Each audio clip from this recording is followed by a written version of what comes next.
우리 인생들은 보이는 세상 속에서 보이지 않는 것을 찾아가는 사람들입니다. 유한한 시간 속에서도 영혼을 사모하면서 살아가는 존재들이 바로 우리 인생들이죠. 그런데 어떻게 보이지 않는 것을 찾고 유한한 시간 속에서 영원한 것을 찾을 수 있습니까? 키는 딱 하나밖에 없습니다. 믿음 때문이죠. 믿음으로 할 수 있는 겁니다. 히브리서 11장은 세상 한복판에서도 눈에 보이는 대로 살지 않고 보이지 않는 것을 찾아 나섰던 우리의 선배들, 유한 속에 살면서도 영원한 약속을 바라보며 살았던 우리의 신앙의 선배들의 발자취를 노래한 것입니다. 오늘은 그 중에 첫 번째 인물 아벨이라고 하는 사람을 소개하려고 합니다. 아벨의 믿음, 간단히 말하면 예배하는 믿음입니다. 오늘 4절 말씀 여러분 한번 같이 읽어보시겠습니다. 4절 읽습니다. 시작.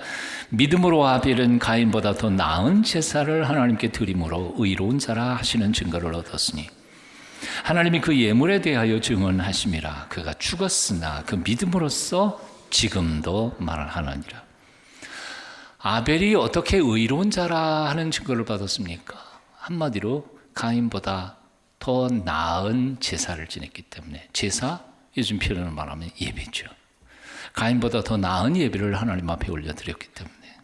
자, 그렇다면 아벨은 어떻게 가인보다 나은 예배를 드릴 수 있었을까요? 아니, 뒤집어 말하면 우리는 어떻게 하나님이 받으실 만한 온전한 예배를 드릴 수 있을까요? 사실 오늘 본문은 해석이 굉장히 많습니다. 해석이 많다는 것은 그만큼 해석하기가 어렵다는 것이죠. 제가 알기만 해도 한 7가지 내지 8가지 해석이 가능한데 그 중에 오늘은 3가지 가장 대표적인 거 해석하면서 오늘의 말씀 우리에게 주시는 명령을 듣고자 합니다. 첫 번째 한번 따라해 보시죠. 최선으로 예배하라. 예배 그냥 흐리멍텅하게 되는 대로 시간이 있으니까 때우지 말고 최선을 다해서 예배하라. 창세기 4장에 보면 아담이 2 아들을 낳았습니다. 가인과 아벨입니다. 가인은 농사지는 사람이고 아벨은 양치는 사람이었습니다. 둘 다 하나님 앞에 제사를 지냈습니다. 제물을 가지고요. 그런데 하나님께서 아벨과 그의 제물은 받으셨지만 가인과 그의 제물은 받지 않으셨습니다. 그 이유가 무엇일까? 첫 번째 해석은 바로 아벨은 최선의 제사, 제물을 준비했고 최선으로 예배했지만 가인은 그렇지 못했다라는 것이죠. 창세기 4장 3절로 4절을 보면 이렇게 기록되어 있습니다. 세월이 지난 후 가인은 땅의 소산으로 제물을 삼아 여호와께 드렸고 아벨은 자기도 양의 첫 새끼와 그 기름으로 드렸더니. 어떤 사람들은 아벨이 드린 제사는 피의 제사, 희생이 있는 제사이기 때문에 하나님 받으시고 가인의 제사는 피가 없고 희생이 없어서 안 받으셨다. 그렇게 해석하는 사람들도 있습니다. 대표적인 해석 중에요. 그러나 나는 그것은 옳다고 생각하지 않습니다. 왜냐하면 하나님이 직업 차별하는 것도 아니고 가인은 가진 게 자기가 정성껏 기른 곡식 갖다가 바치는데 하나님이 그걸 거부하시는 것은 좀 그러시잖아요. 네? 그러면 아마도 상상해 보면 곡식 갖다가 동생한테 밥 바꿔가지고 양 한 마리 사서 갖다가 바쳐야 되는 거 그런 건 아닌 것 같아요. 시내 산에서 모세에게 희생 제사에 대하여 율법을 준 것은 아주 오랜 이후의 얘기니까요. 자, 그런데 오늘 본문의 차이는 이런 겁니다. 가인은 땅의 소산으로 제물을 삼았다. 그렇게 기록되어 있습니다. 여기 첫 곡식으로 제물을 삼았다는 말은 없습니다. 정확한 말이 없어요. 그런데 아벨은 양의 새끼들이 많지만 그 중에서 첫 번째 새끼를 하나님 앞에 드렸습니다. 그리고 당시에는 굉장히 소중한 그리고 아끼던 기름으로 더하여 하나님께 드렸다. 요즘 기름 좋은 거 아니죠. 그렇지만 제가 어렸을 때만 해도, 제가 한 10대 때만 해도 동네에서 돼지를 잡거나 그러면 기름 굉장히 아껴 놓았습니다. 모세 시대만 해도 기름 굉장히 소중한 물건 중에 하나였습니다. 불도 밝히고요. 그리고 기름은 음식의 맛을 내기도 하고요. 바르기도 하고요. 굉장히 소중한 것으로 취급받았습니다. 그런데 아벨은 양의 새끼 중에서 제일 먼저 태어난 새끼를 구별했고 자기 최선을 다해서 기름까지도 바쳤습니다. 사람이나 짐승이나 심지어 농산물까지도 첫 수확물은 아주 특별한 의미가 있는 법입니다. 맏아들, 맏딸, 동물의 첫 새끼, 특별한 의미가 있습니다. 그래서 민수기 8장 17절에는 이렇게 말씀하고 있습니다. 이스라엘 자손 중에 처음 태어난 것은 사람이든지 짐승이든지 다 내게 속하였습니다. 다 내 거다 하는 것이지. 근데 우리가 이 본문을 해석하는 데 있어서 좀 주의해야 할 것은, 그러면 첫 번째 거는 하나님 거고 나머지는 다 내 마음대로 할 수 있는 내 것이냐? 그런 뜻은 아닙니다. 사실은 우리가 소유하고 누리는 이 모든 것들이 다 어떻게 해요? 야고보 선생의 말처럼 하늘의 아버지께로부터 받은 선물일 뿐입니다. 그런데 하나님께서 특별히 첫 새끼에 대한 이 얘기를 하신 이유가 뭘까요? 이유는 간단합니다. 예? 이게 다 내가 너희한테 주는 선물이다. 하지만 그 감사를 잊어버리지 않기 위해서 첫 번째에 난 것은 내게 바치면서 마음속에 하나님 본래 하나님 거였는데 우리에게 나머지는 다 허락해 주시니 감사합니다 하고 바치는 거라는 것이죠. 11조도 마찬가지입니다. 10분의 1은 하나님 거고 10분의 9는 내 마음대로 써도 되는 내 것이냐? 아닙니다. 사실 모든 게 다 하나님께로부터 거저받은 것입니다. 하지만 10분의 9는 그래, 내 마음대로 너를 위하여, 그리고 내 사랑하는 사람들을 위하여, 가난한 이웃들을 위하여 지혜롭게 잘 써라. 하지만 10분의 1은 내게 바치면서 그 모든 물질과 인생의 기회가 어디로부터 왔는지에 대하여 잊지 말아라. 그게 바로 그런 겁니다. 즉 다시 말하면 아벨은 첫 새끼를 하나님 앞에 드리면서 그 나머지 모든 것에 대하여 주시는 하나님께 감사의 고백으로 제사를 올렸다는 것입니다.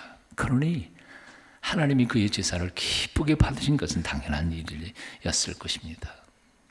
최선, 이것은 우리가 예배를 드림에 있어서 가장 중요한 키입니다. 지미 카터 전 미국 대통령 자서전 Why Not the Best? 왜 최선을 다하지 못했느냐? 그 책 속에 재미있는 얘기가 나오죠. 자기의 고백이죠. 요즘 지미 카터 대통령께서 암에 걸리셔서 고생 좀 하신다고 그러더라고요. 그런데도 불구하고 매주 성경 공부를 가르치시는데 1000명씩 온대요. 그 성경 공부 배우러. 한 가지 좀 마음에 걸리는 건 있어요. 이 양반이 동성애 지지하는 성명을 냈더라고요.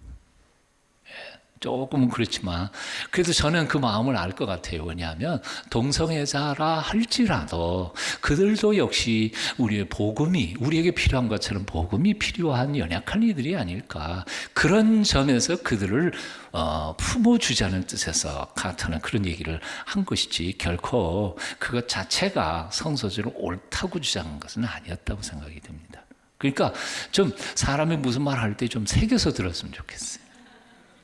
그런데 여하튼 지미 카터 대통령은 자기 자서전에서 이런 글을 씁니다. 나는 교회 전도 프로그램에 등록해서 14년 동안 평균 1년에 10가정씩 인도해서 14년 동안 140가정을 전도를 했습니다.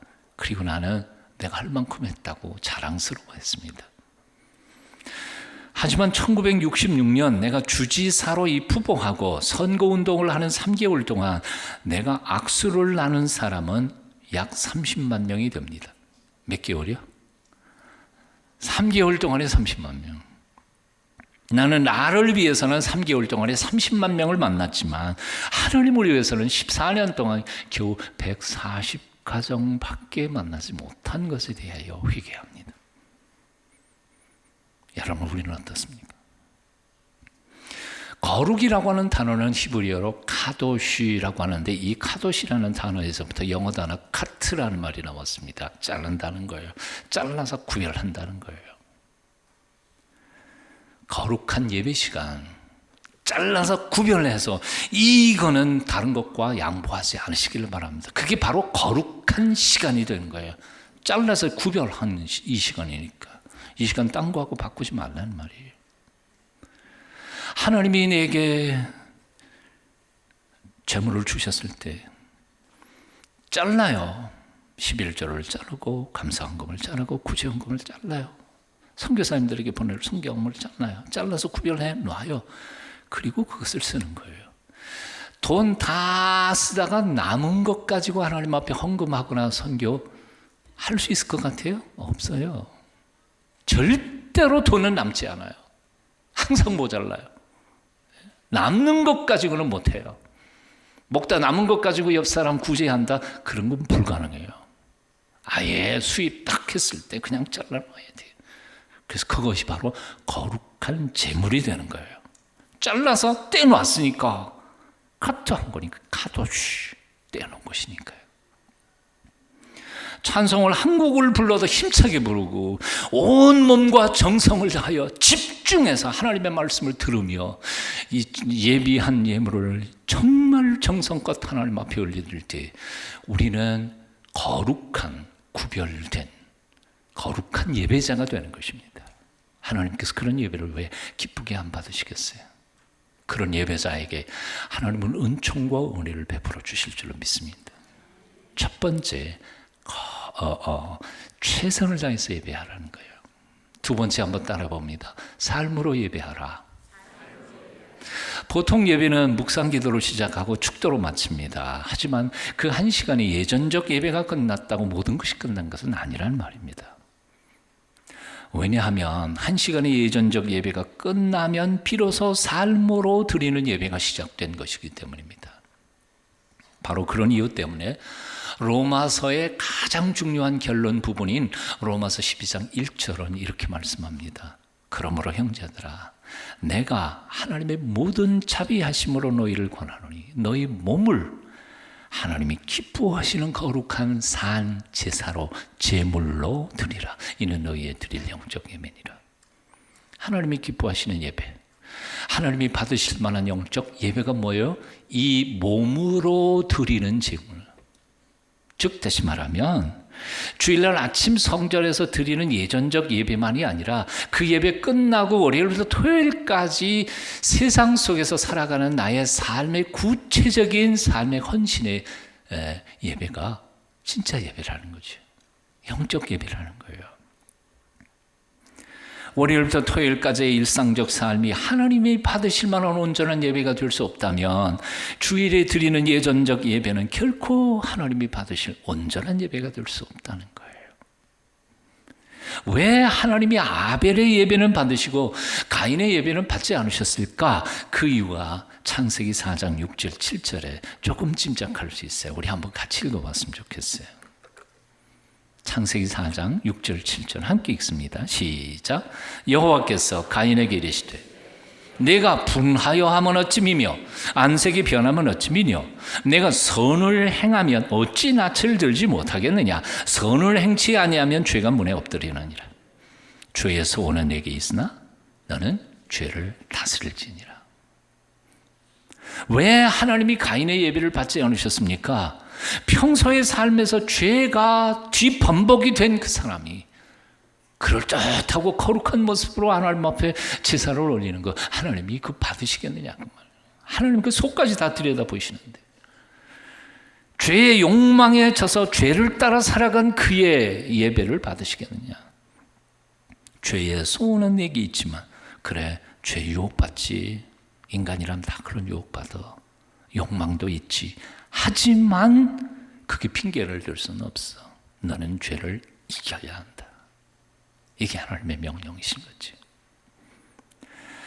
그러므로 가인이 단순한 예배 드리면서 실패한 것이 아니었습니다. 평소의 삶에서 실패한 것이었습니다. 평소에는 죄를 먹고 마시던 사람이 주일에는 거룩한 모습으로 하나님께 나와 그럴듯한 예배를 드린다고 해서 하나님이 그 예배를 받으시겠느냐 하는 것이지. 예배에 대한 구약 성경의 구절 중에 대표적인 게 바로 미가서 6장 6절 7절입니다. 제가 쉬운 공동 번역으로 좀 읽어드릴게요. 높이 계시는 하나님, 야호와께 예배를 드리려면 무엇을 가지고 나가면 됩니까? 번제를 가지고 나가야 합니까? 송아지를 가지고 나가야 합니까? 수양 몇천 마리를 바치면 야훼께서 기뻐하시겠습니까? 거역하기만 하던 죄를 벗으려면 내 맏아들이라도 바쳐야 합니까? 이 죽을 죄를 벗으려면 이 몸에서 난 자식이라도 죽여 바쳐야만 합니까? 와, 이게 보통 말이 아니에요. 구약시대에 하나님 앞에 제사를 드리는 중에 최고의 제물이 있다면 1년 된 송아지였어요. 근데 그 송아지 최고의 제물을 가지고 하나님 앞에 나아가는데 생각해 보니까 이것 가지고는 안 될 것 같아. 내가 지난날 하나님 앞에 죄 짓고 하나님 말씀대로 살지 못했던 지난 나의 허물을 생각해 보면 이것 가지고는 안 될 것 같아. 그래서 묻습니다. 몇천 마리 수양 드리면 될까요? 아니면 저 강물처럼 흘러가는 기름을 갖다가 부어드리면 될까요? 근데 그것도 부족할 것 같아. 제 아들을, 내 생명보다 더 소중한 내 맏아들을 죽여 바치면 될까요? 아니 내 자식들을 몽땅 다 하나님 앞에 제물로 바칠까요? 얼마나 두려운 얘기, 얼마나 하나님의 긍휼을 갈망하면서 하나님 앞에 예배하는 예배자의 모습입니까? 그런데 하나님은 그의 질문에 대하여 아주 간단하게 대답해요. 미가서 6장 8절입니다. 여러분 함께 읽습니다. 시작. 사람아, 주께서 선한 것이 무엇임을 내게 보이셨나니 여호와께서 내게 구하시는 것이 오직 공의를 행하며 인자를 사랑하며 겸손히 네 하나님과 함께 행하는 것이 아니냐. 송아지 필요 없어. 나 고기 좋아하는 것도 아니고 양도 필요 없어. 기름도 필요 없어. 내 자식을 죽여 바쳐? 아이고 그런 소리 하지 마라. 내가 너에게 원하는 것 딱 하나야. 세상 사는 동안에 좀 공의롭게 살아라. 거짓말하지 말고 미워하지 말고 사랑하면서 살아. 불쌍한 사람 불쌍히 여겨. 겸손해. 내 앞에서. 그러면 내가 원하는 건 그것뿐이야. 하나님이 가장 기뻐하시는 예배는 단지 입에 발린 우아한 찬송가가 아닙니다. 삶은 형편없는데 겉모습만 경건하고 거룩한 척하고 꾸미는 외형적 예전이 아닙니다.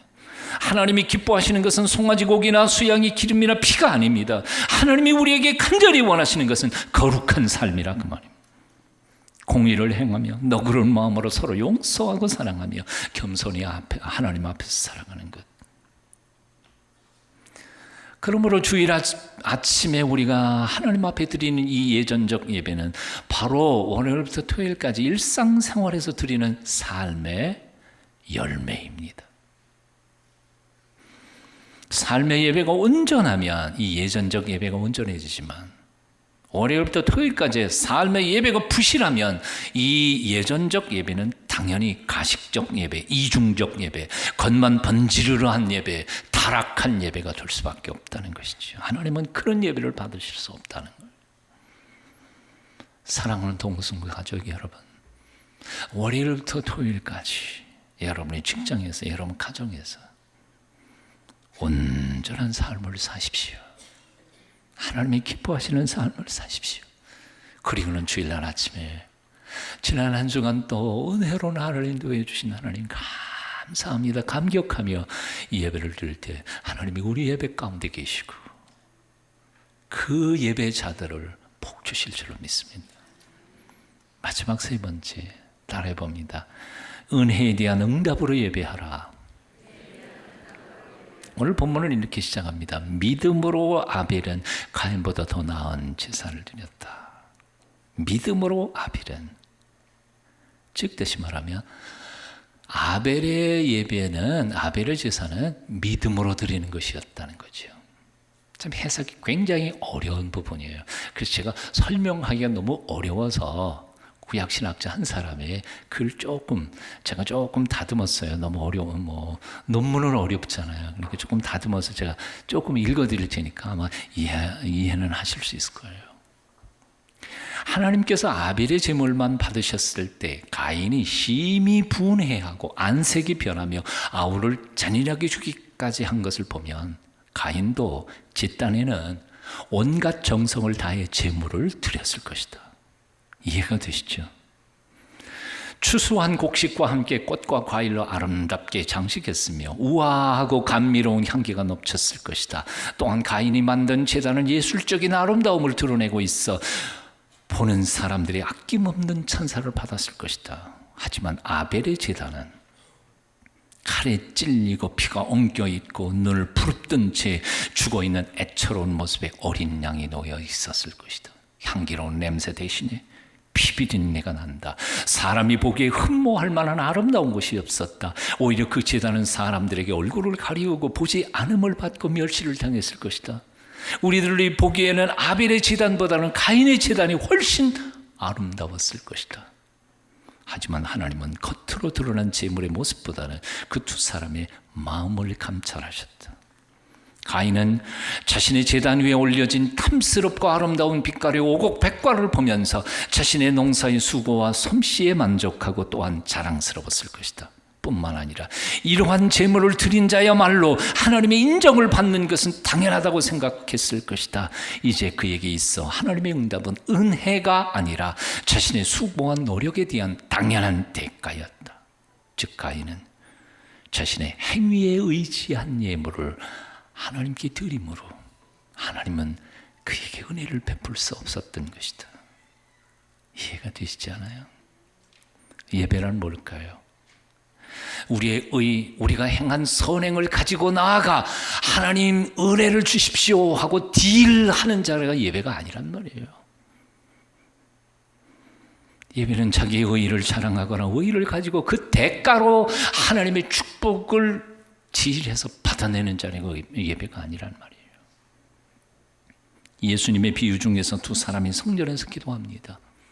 바리새인은 이렇게 기도합니다.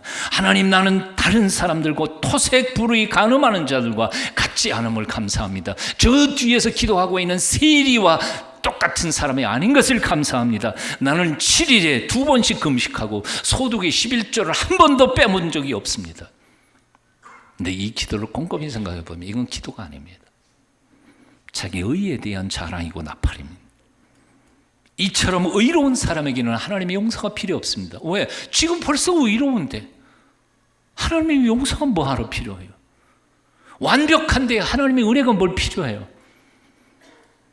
남의 도움이 전혀 필요 없는 아주 완벽한 의로운 사람 바리새인. 하나님이 그에게 뭘 주실 수 있겠어요? 세리는 얼굴도 못 들고 가슴을 치며 기도합니다. 주여, 나를 불쌍히 여기소서. 나는 죄인입니다. 이 죄인 세리는 당장 하나님의 용서가 필요해요. 이 세리는 당장 하나님의 은혜가 없이는 한 발짝도 나갈 수 없는 사람이에요. 그러니 하나님의 은혜를 주실 수밖에 없지 않아요. 오늘 우리는 어떤 모습으로 하나님 앞에 나왔습니까? 어떤 모습으로 그분 앞에 예배를 드리고 있습니까? 하나님의 도우심이 별로 필요하지 않는 의인으로 앉아 있습니까? 아니면 지금 오늘 이 시간에 은혜를 받지 않으면, 하나님의 용서와 긍휼을 마음속에 확신을 가지지 않으면 이제부터 내일부터 시작하는 일주일의 삶이 너무 고단하고 힘들 것 같습니까? 하나님, 오늘 이 시간에 제게 은혜를 베풀어 주시지 않으시면 저는 내일부터 살 힘이 없습니다.